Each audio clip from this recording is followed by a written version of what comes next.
Christian, you will want to see a Christian society where laws are made and shaping the society based on Christian virtues and values. Yeah.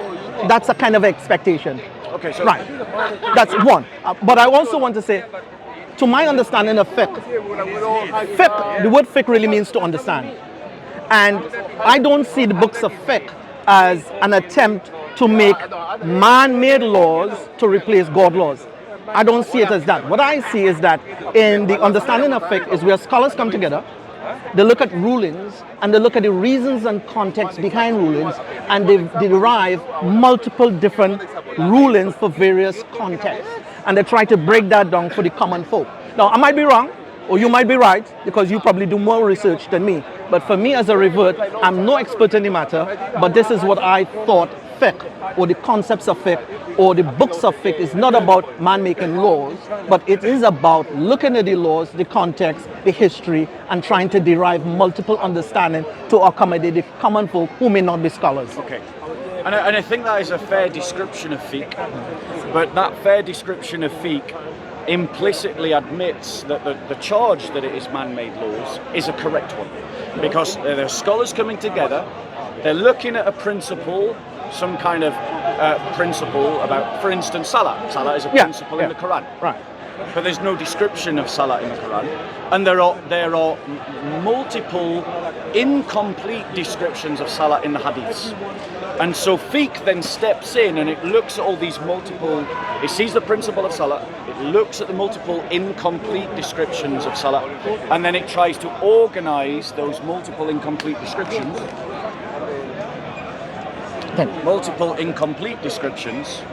and then try to organize them into a ruling about how to do salah. And then you get different schools about how you do salah, what kind of things are accepted, and you end up in the madhabs with some things being permissible in one school but not permissible in another school, right? Now that shows to me that it is man-made law. Now my point, now you raised 2 points. What we talked about, what we think fiqh is, but then you also said, well, there's this idea that we want to see a society run by Christian or Islamic principles.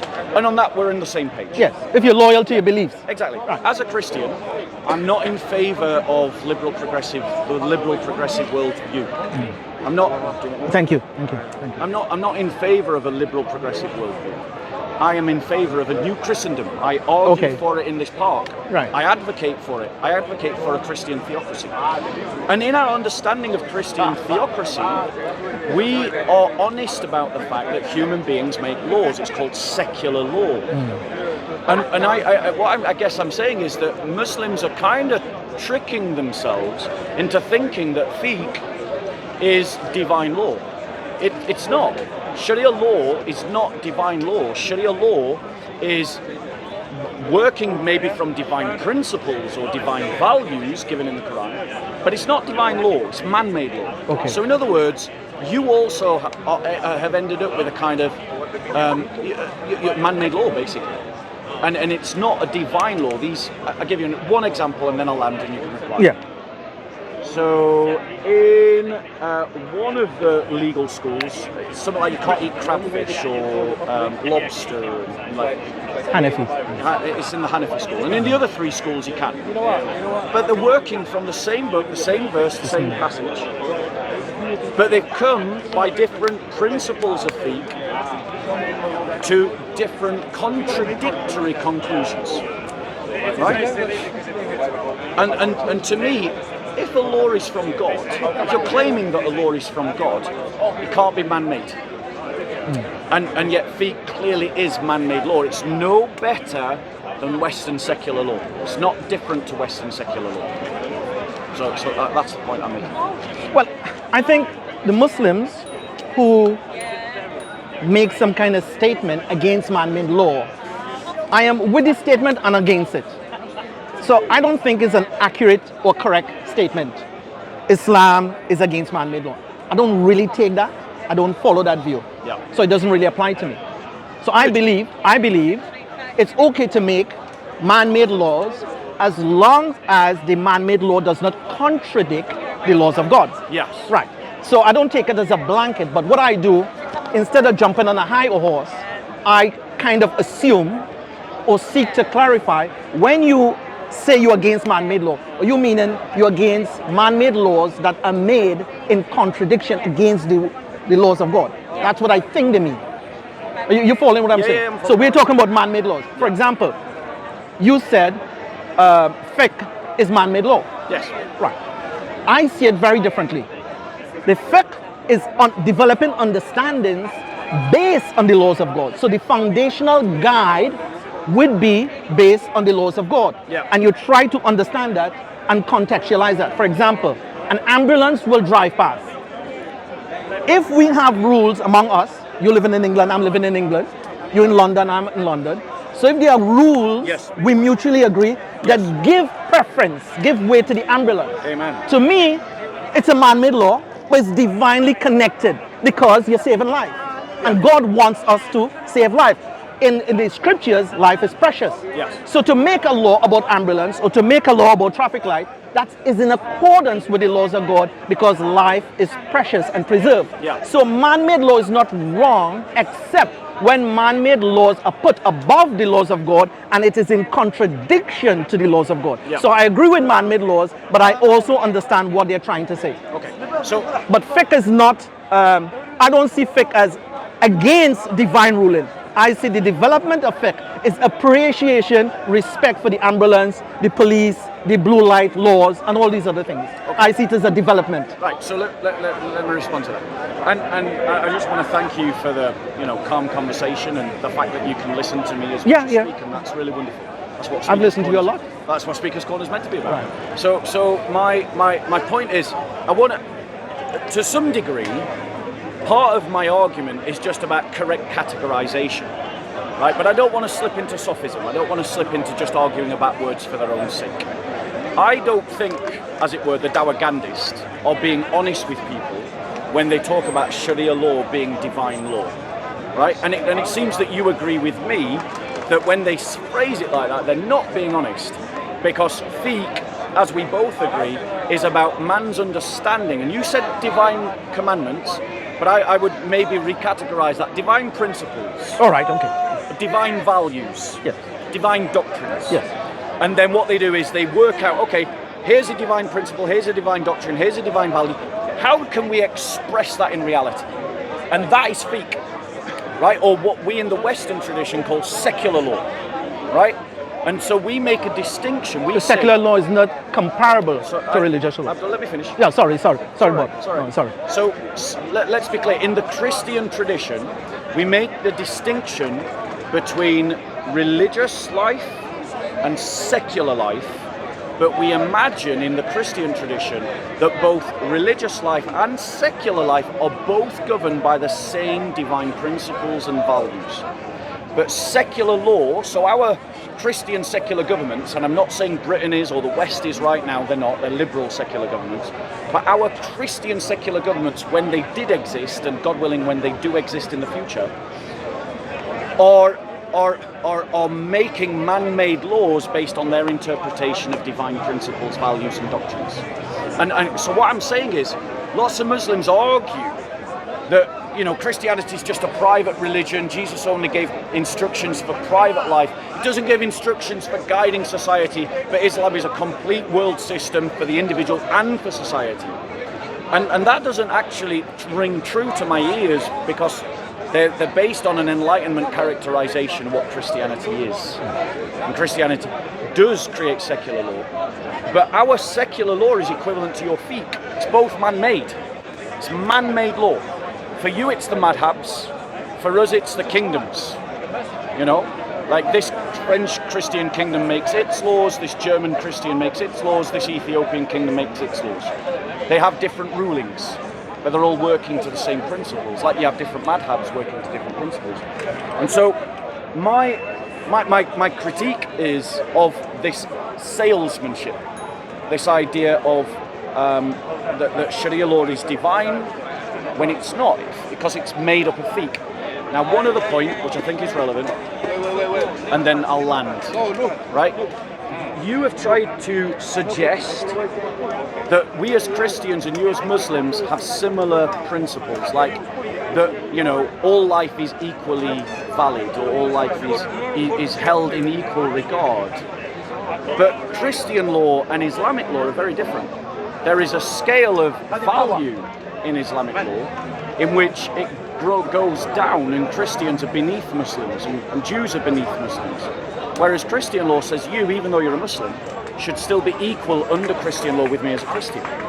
You know, and so we're not talking about similar values, which is how I thought I heard you suggest.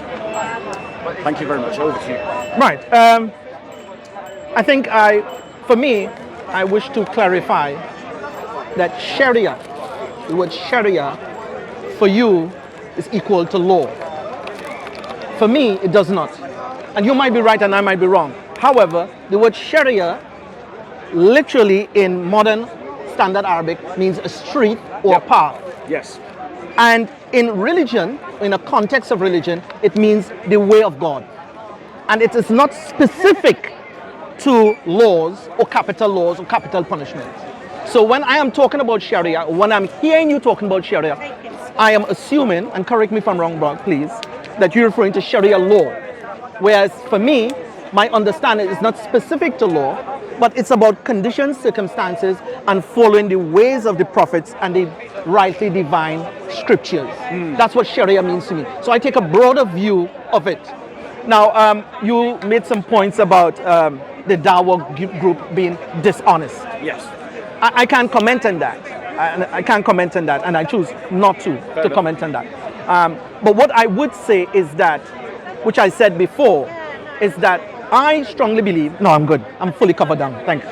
Yeah. I strongly believe that when it comes to the sanctity of life, I think Muslims, Christians, and Jews in their book has a shared view on the sanctity of life. Right.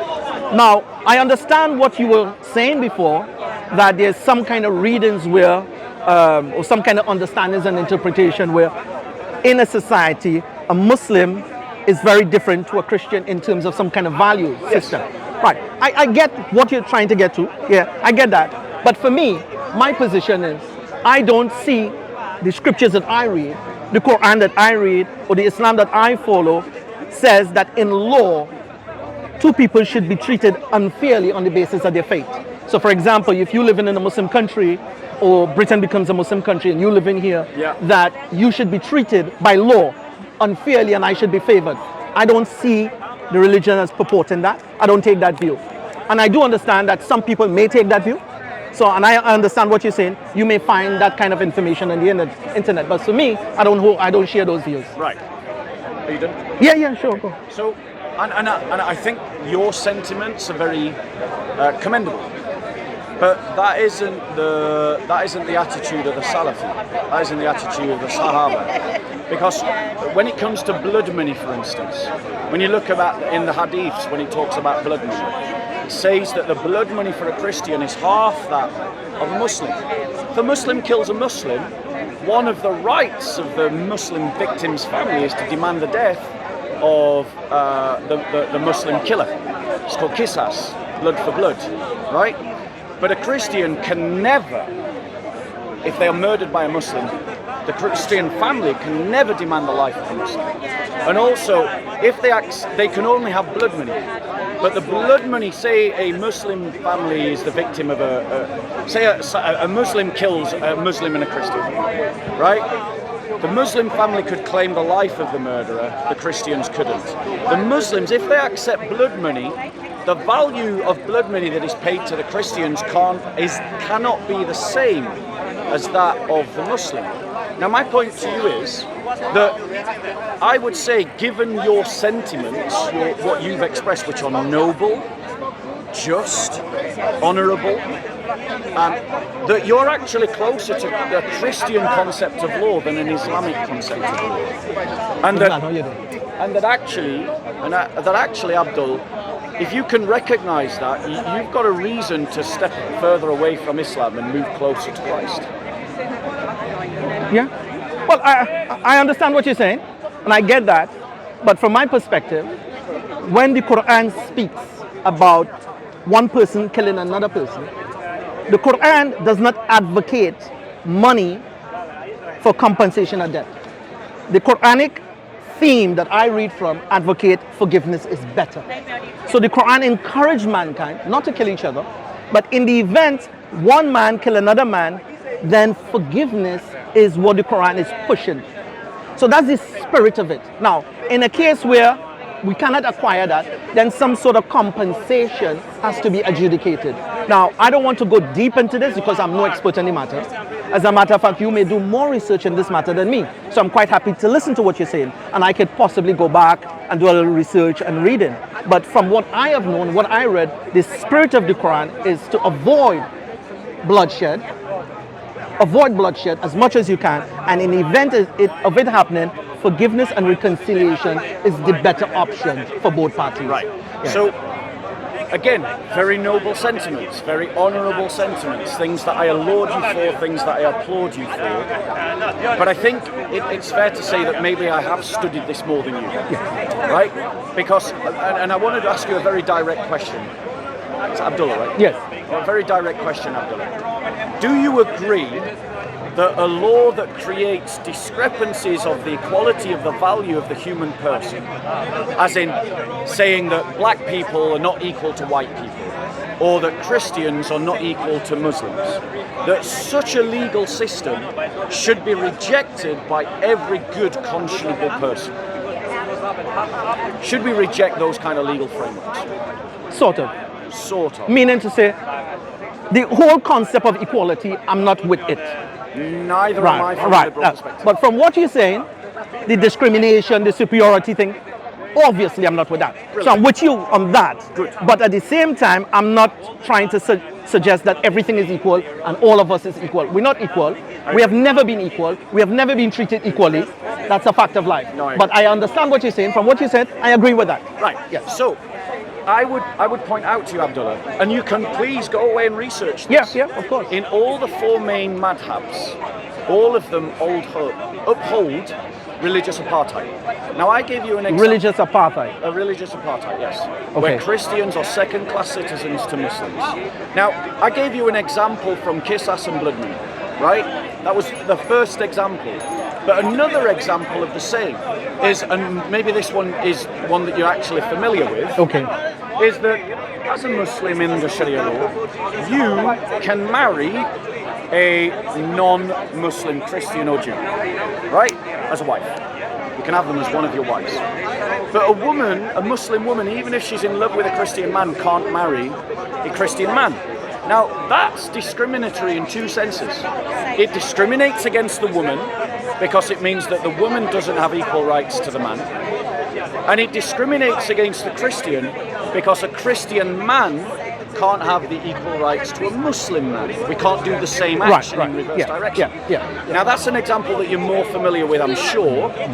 And so this would be a demonstrable example of discrimination in Sharia law that you've just agreed just 2 minutes ago that is something we should step away from. That is something we should oppose and we should remove ourselves from. So do you condemn that practice within the Muslim culture that you could marry a Christian or a Jew, but I can't marry a Muslim in Sharia law? Now, let me see if I can wrap my head around this, Bob. Yeah, okay. First of all, as I said before, I don't believe in superiority. I don't believe in equality. And I don't believe that in a family structure, every party is equal. I don't believe in that. Yeah. Right. And from where I come from a Christian background, raised in a Christian home, single parent, very poor, from Trinidad and Tobago. We come from a background where the man is the head of the home. Yes. He is the sultan, he is the authority of the home. Okay. And there's no equal rights between the wife and the husband. The children doesn't have equality. So now, if we look at that structure, we can see that similar structure in history, in kingdoms, in Christianity, and in some parts of Judaism. Yes. Now, so to take that now from an Islamic point of view and equate that to apartheid, I am not sure I'm with you on that one, because you mentioned apartheid. It is apartheid. Right. So if you call this apartheid, that's fine. I will take that. So I will accept this apartheid being historically context, historically referenced, both in the Jewish scriptures, Jewish practice, Islam and Christianity. Okay. That is, number one, in a family structure, the man is not equal to the woman. And it's the exact same thing in Islam. Now, some of the modernized Christians will want to move into the equality, saying man and woman is equal, and therefore Islam is apartheid because Islam doesn't agree. And I think this is where some of the arguments come. Some of the Muslims take tension or take issue with the Christian community to support the modernist agenda in reconstructing the family life into making everybody equal. Right. And to some extent, they give the woman more rights than the man, and they give the children more rights than the father, that even a child could call the police and get both parents locked up in prison. So I understand where that tension is, but I'm not with you on the point where we should buy into the modernization of equality within a family structure where man and woman and child, everybody's equal. Okay, so I think you've kind of missed the argument that I've made. So allow me to remake it. Because you went off into a segue. Okay. And you attacked a position I don't hold. Okay. I don't agree with equality. I agree with you that equality is not a Christian value. Oh. But I do believe in equality under the law, which is a different concept. And so what we've got here is, I agree that, children are not equal to their parents. The Christian position is that a man is the head of his own household, right?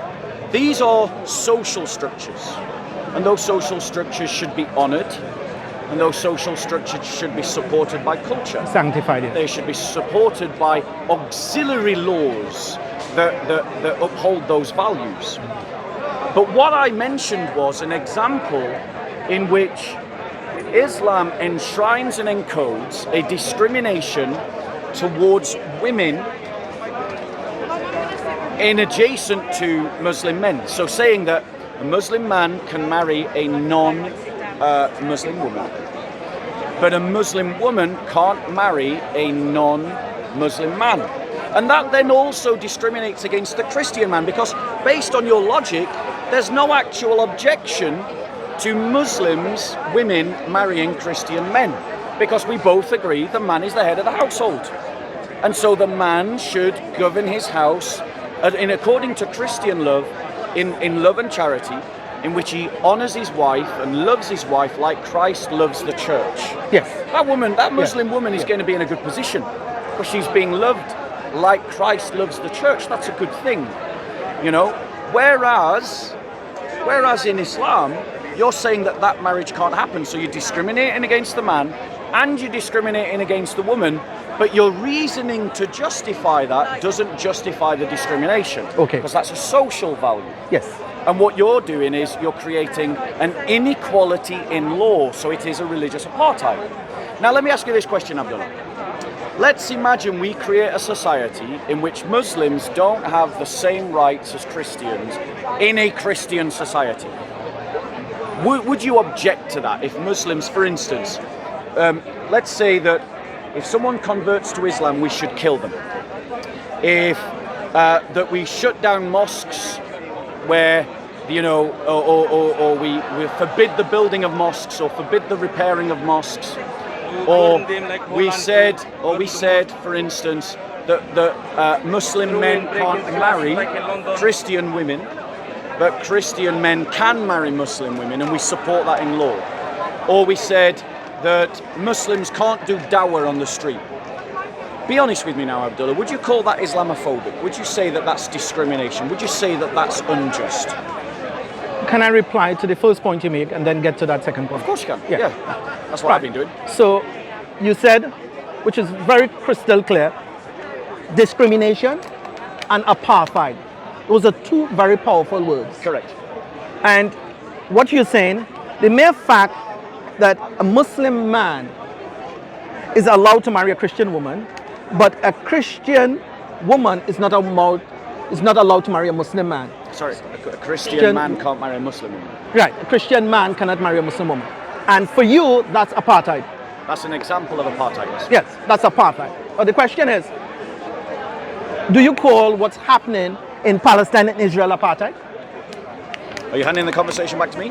I'm just trying to build a little bit of ground I'll let you. into the definition of apartheid. I'll let you make your point. No, so I'm just trying to build some ground. Because for me, when we use the word apartheid, Yes. we send in very strong messages. Except if you work for the media and you're trying to evoke some exaggeration. But the question is, when we use the word apartheid and discrimination, these are two very powerful words. Do you want an example of an apartheid state? No, just I'm asking, for me, my question is, which I want you to help me. Do you see the Zionist actions for the past 80 years as apartheid? That's the question I'm trying to ask. Okay, and I will address that. I want to make. And if you agree with that, then we're going back to the same point. So an example of an apartheid state is Saudi Arabia. Saudi Arabia applies apartheid laws in which Christians don't have equal rights to Muslims in Saudi Arabia. They can't practice their religion publicly. People can't convert to Christianity from Islam. Christians don't have equal compensation rights for blood money or in terms of qisas. Christians can't marry who they want. Even if a Muslim wants to marry a Christian and a Christian wants to marry a Muslim, that can't be allowed. Right. So that is my example of an apartheid system, right? Classic example. So that is a classic Islam. Perfect example. Perfect example of an apartheid system. Right. And I'm saying that good people should oppose that system. And in Israel, none of those matter. That there is discrimination in Israel. But not apartheid. I'm getting to it. All right, go on. There is discrimination in Israel. All right. But in England, there's discrimination. Yes, exactly. Right. And so Israel is probably at the upper end of the spectrum of discrimination, but it hasn't passed the boundary of apartheid. Why? Or it has not passed the boundary. Why? So Israel is not apartheid. Why? Because in Israel, and I'm not going to allow this debate to get sunk into an let's blame the Jews. No, we're not going there, Bob. Honestly. But my point is good. You raised the question of apartheid. You do it, and I'm trying to get a reference of apartheid. And you said Saudi Arabia is the classic, the most perfect example of apartheid, but Israel is not. Agreed. And here's the reason why. In Israel, I don't know the exact number of how many Arab citizens there are, but Arab citizens in Israel have exactly the same right as Jewish citizens in Israel. There is an Arab judge who has passed judgment on the Jewish Prime Minister of Israel, Netanyahu. So much so that Netanyahu's government is trying to change the law about what the judges can do because an Arab judge pronounced judgment. What's the name of that judge? What? I don't remember his name. How you know he's Arab? Yeah, I know it because I've read about it. Okay. But I read about it ages ago, like when the court case was happening inside Israel. But that was it was a couple of years old now, so I don't remember his name, and I'm rubbish with names anyway. Okay. So yes, there's discrimination in Israel, absolutely. As there's discrimination in Britain. As there's discrimination in Britain. But Israel is not as bad as Saudi Arabia. No, we're not talking about bad. You see the concept of good and bad? All right. We've gone past that. We are talking about an apartheid like Saudi Arabia is. No, and like Sharia law. It is not apartheid, or it's not apartheid as. It is not an apartheid. It's not apartheid. It's not an apartheid. Saudi is apartheid. Yes. But Israel is not apartheid. Correct. Good. I understand that. So I'm just trying to get an understanding. Good. In your mind, what is in your mind as a reference is apartheid? And now you're crystal clear. Crystal clear. So what we say now, Islam is apartheid. Correct. And Islam is apartheid because the man is allowed to marry a Christian woman, Muslim man, but a Christian man cannot marry a Muslim woman. And also for that, a Muslim woman can't marry a Christian man. Right. So there's two kinds of discrimination, yes. One against women and the other against Christians. Again. So just who can marry who and who not allowed to marry who, that in itself is your definition of apartheid. No, because obviously marrying children is wrong. No. And wait. Marrying children is morally wrong. And so groups that advocate for marrying children, like the left-wing paedophile progressive movement that pushes for the sexualization of children, or even some of your co-religionists in this park who advocate for marrying children, and I don't know what position you hold on that, Abdullah. Obviously, you should not be able to marry children. Right. Because children don't have compos mentis ability to make adult-like decisions. They don't have the brain power to do that. They've not got the brain development. And so it isn't a case that just because the law discriminates between one position and another, therefore you've got apartheid. But it is when you've got like for like, i.e. man for man or woman for woman, that you end up discriminating along those lines. That's when we can talk about apartheid, because I'm sure you agree that what happened in South Africa and what happened in America in the 1950s and the 1960s was an apartheid. It was a racial apartheid. There were laws, or in Nazi Germany, there were laws that said a Jewish woman couldn't marry a German man. Or in South Africa, a black woman couldn't marry a white man. And same in America. That's an apartheid. All I'm doing is changing out the words black for Christian and white for Muslim. And it's the same logic. That's why it's an apartheid.